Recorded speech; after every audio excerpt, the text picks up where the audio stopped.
Fala galera do basquete, eu sou o Fábio Beluto e nesse trecho aqui você vai ouvir quem foi o cara, o pivô que mudou o jogo. Quem são, além do André e do Gastão, tá bom? Então para ouvir, você vai ouvir esse trecho agora, mas para ouvir a conversa inteira vai lá no seu streaming favorito, Racha do Filhos, e escuta esse episódio inteiro também, beleza? Um abraço, tchau! Quando que foi assim que vocês acham que tipo virou a chave? A gente tava falando isso antes de entrar, mas tipo, que vocês lembram? Assim, que uma coisa que, virou a chave, que agora o pivô vai começar a ser menos relevante. Então, cara, puta, André, posso responder primeiro, Gastão? Manda bala. Eu já dei mais ou menos minha opinião aí, quando... Eu acho assim, eu não colocaria menos relevante. Talvez essa parte a gente falou, assim, todos outras os times funções, que né? foram, que começaram a adquirir outras funções. A gente tava brincando aqui, né? Sim. A gente tava brincando aqui. Quem que é o elo perdido dessa parada aí, né? E aí o Gastão trouxe Sabonis. E aí a nossa conversa foi... o Andrezão trouxe o Sabonis, perdão. Eu falei do Nowitzki. Você falou do Nowitzki mais pra frente, se adaptou, mas assim, vamos mais pra trás, né? Quem que foi, talvez, o cara que começou a despertar pro mundo do basquete? Falou assim, opa, dá pra o cara arremessar aí, hein? Se o cara tem uma finesse, dá pra ele ter... outras ferramentas aí, como o Gastão bem disse. Aí o Gastão o André falou do Sabonis. A gente falou, puto, Sabonis absurdo, trouxemos aqui alguns dados do Sabonis, mas o Sabonis ele fazia isso antes ainda, né? Ele fazia na época dos pivôs clássicos, né? Então, assim, na verdade, a minha interpretação é que o Sabonis ele era meio que um peixe fora d'água ali, por isso que ele foi um fenômeno. E assim, antes de a gente entrar, melhor pivô da história do basquete europeu, ok? Até agora. Não sei daqui 10 anos, porque o Jokic é um fenômeno. Grande favorito. Hoje, maior pivô da história do basquete europeu. Sim, grande favorito. E a gente foi correr atrás disso. Puta, será que o Sabonis realmente já tinha essa pegada aí? Cara, o Sabonis chutou na NBA 415 bolas de 3 em 8 temporadas. Então, porra, sim, cara, chutava bastante já, né? Pra época, acertou 32%, não era aproveitamento nada demais, mas ok. Só pra ter como base, filho, Claro. Numa época dessa aí também, por exemplo, o Olajuwon, em toda a sua temporada, toda a sua vida de basquete, que é mais ou menos na mesma época, chutou 124 bolas só. É muita diferença. Não, eu tô dizendo, o Sabonis chutou 4 vezes mais, entendeu? E era um volume de jogo bem menor do que hoje, né? Você lembra que antigamente os jogos acabaram em 88, 87. Era um jogo que você tinha, era mais físico, não parava toda hora. Número de posses de bola 30% menor do que é hoje, 20% menor do que é hoje. E aí eu vou mais atrás ainda, galera. Tenho dados do Sabonis jogando na Europa aqui, desde 87. Certo? Que o cara teve uma temporada, velho, de 24 pontos, 13 rebotes, jogando na Olimpíada, cara, 24 pontos, 12 rebotes na Olimpíada de 92. Jogando pelo Valladolid, cara, ele teve uma temporada de 22 pontos, 13.3 rebotes. É um animal, né, velho? Nossa senhora, tá louco. Teve média de 2.3 tocos na carreira na Europa. E ele já chutava tudo na Europa, galera. Ele chutou 390 bolas de 3 já nesses anos na Europa aí, que o jogo era ainda menos no perímetro, certo? Só que aí ele meteu 38% de aproveitamento na carreira. Aí já é um aproveitamento de chutador de elite, né, Andrezão? Exato. E só lembrando, ele chegou com 31 anos na NBA, o Sabonis, né? Então, ele, cara, com certeza sentiu a adaptação, né, de 3 mais longe, enfim, o nível físico dos caras jogando de assim. Então, assim, era um fenômeno. E, assim, pra mim, ele é um dos elos. Ele é um dos elos perdidos. Ele é o primeiro aí, o primeiro cara que despertou essa curiosidade. Mas, na minha opinião, pra mim, o elo perdido de verdade, o cara que começou a transformar o basquete pra tirar um pouco o pivô do garrafão e ter essa finesse aí de ter outras ferramentas, foi o Yao Ming, cara. Yao Ming, infelizmente, é carreira curta por causa das contusões, mas acho que ele não tem todo o mérito que ele deveria ter pela carreira dele. E ele, quando a gente começa a olhar as estatísticas, cara, ele foi um cara que não tinha chute de 3, mas ele já começou a chutar muita bola de mid-range já, né, galera?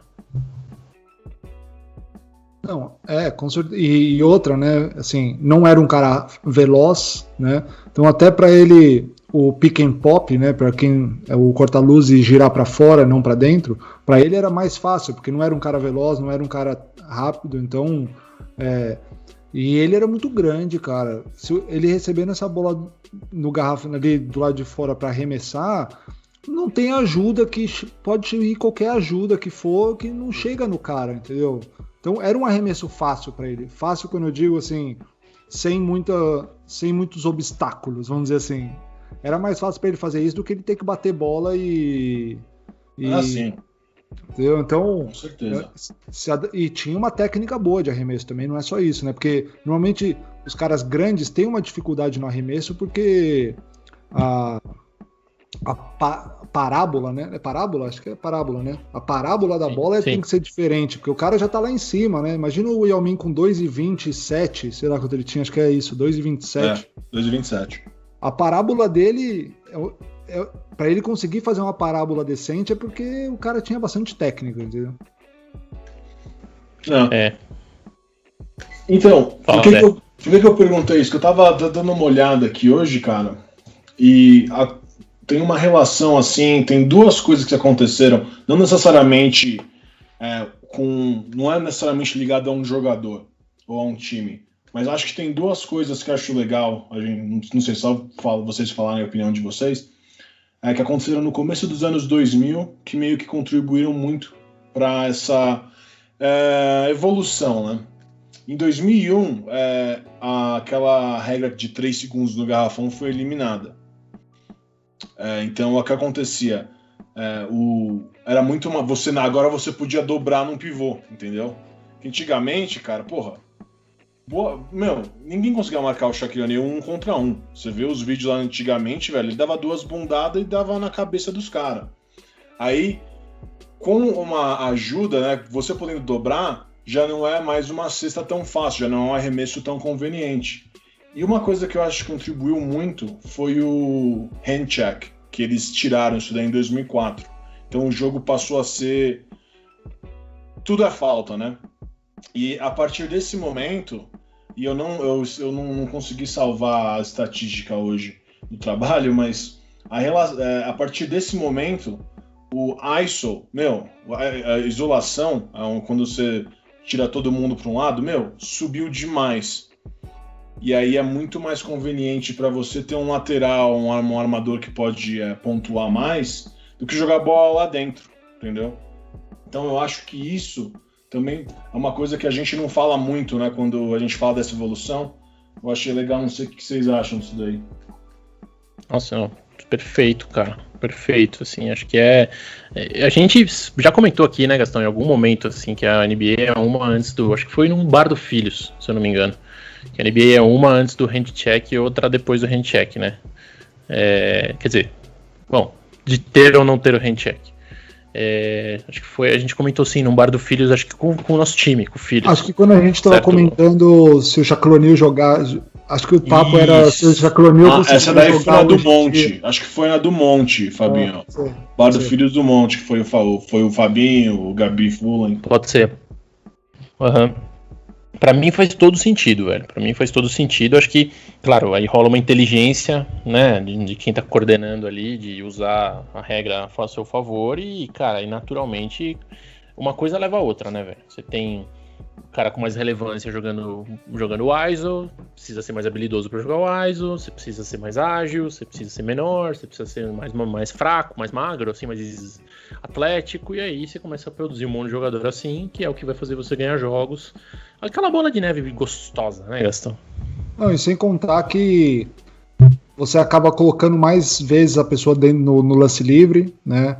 Então você tem que garantir que o cara tem um bom lance livre. Por exemplo, o Shaquille O'Neal não era conveniente, né? Porque ali o famoso hack check, exatamente, porque se você isolava ele era muito mais conveniente você fazer a falta nele do que deixar ele dar 2 bundadas em você, entendeu? Exato. Então acho que isso também fez também com que os pivôs também evoluíssem o jogo também. Você vê pivôs hoje em dia com uma qualidade de arremesso muito melhor do que antigamente, né, de lance livre, inclusive. Não, sem dúvida, sem dúvida. Agora, assim, questões numéricas, cara, além da bola de 3, lógico que esses caras chutam muito, e talvez a questão física, né? É difícil você ter um Brutamonte ali jogando na NBA, tem poucos, e os que tem, acho que não tem nenhum muito bom, assim, até o Jokic, ele era um Brutamonte, teve que perder muito peso aí, porque pra moldar o jogo dele. Que mais que tem de diferenças aí numéricas, galera? A gente estava olhando uma antes aqui, vou deixar até para o final, mas tocos, rebotes, isso aí acompanha a transformação dos pivôs ou tem mais a ver com a transformação do jogo? O que eu acho... O que eu quero dizer? Você tem mais rebote porque tem mais arremesso, ou os caras eram mais foda de rebote antes? Porque se você pega as estatísticas de rebote antes, não tinha tanto cara que pegava tanto rebote, mas os líderes pegavam muito mais. Eu acho que a questão acho que é volume de jogo. É natural você ter um volume de jogo maior, mesmo você mantendo a sua não é probabilidade, a sua porcentagem de acerto.